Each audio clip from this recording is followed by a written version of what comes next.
Kisah pertemuan Dewa Ruci dan Sang Bima. Cerita ini terjadi saat Pandawa bersama saudara-saudara sepupunya Kurawa, yang sedang bersama-sama menimba ilmu pada guru yang sama yakni Resi Durna atau Kumbayana. Kurawa yang amat menyadari bahwa tahta kerajaan Astina yang saat itu diduduki ayah mereka, Desprarastra, adalah sekadar titipan dari ayah Pandawa, Pandu Dewanata yang mati muda. Kalaulah nanti Pandawa telah dewasa, tahta itu harus dikembalikan kepada mereka. Dan para saudara Kurawa yang berjumlah 100 itu, bakal lontang-lantung jadi preman. Karena itu, sejak awal, Kurawa dengan berbagai jalan berusaha keras untuk melenyapkan Pandawa, halus ataupun kasar. Sebenarnya juga para Kurawa yang muda, berangasan dan pendek akal itu tidak mampu merancang tindakan, tanpa bantuan sang pemikir, Harya Sangkuni, atau Arya Suman, adik ibunya Gendari, yang diangkat jadi patih kerajaan Astina. Wajar saja, sang paman juga sangat berkepentingan akan kelangsungan kekuasaan keponakannya. Kalau saja Pandawa dapat menguasai kerajaan, maka ia tidak akan mendapat jatah di dalam kerajaan.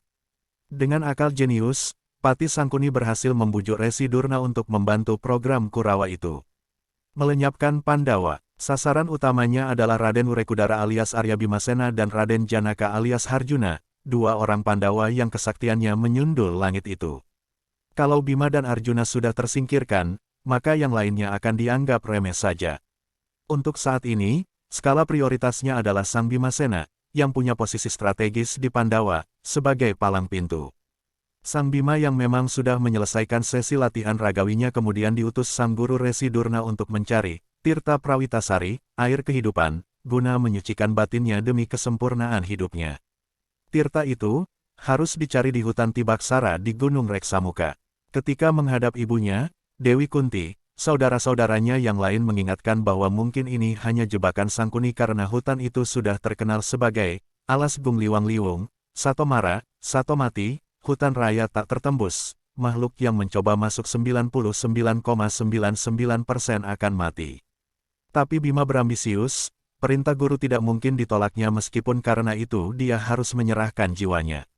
Melihat keteguhan hati anaknya, sang ibu akhirnya merestuinya. Sang Bima pun akhirnya berangkat menjalankan tugas gurunya.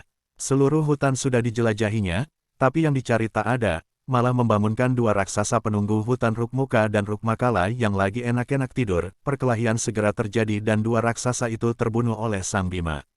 Menyadari bahwa yang dicarinya tidak ada, Sang Bima kembali menghadap gurunya.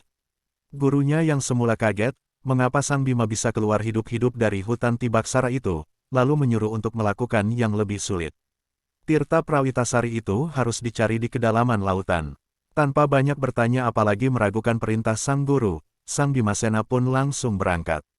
Seisi lautan diaduknya, seekor naga yang menghalangi jalannya disingkirkannya, tapi yang dicarinya tidak juga ketemu. Di tengah kebingungannya, dia menemukan makhluk serupa dirinya dalam ukuran yang lebih kecil, yang meniti ombak lautan, mendekati dirinya. Makhluk itu memperkenalkan dirinya sebagai Sang Dewa Ruci, Sang Suksma sejatinya, dirinya yang sebenarnya.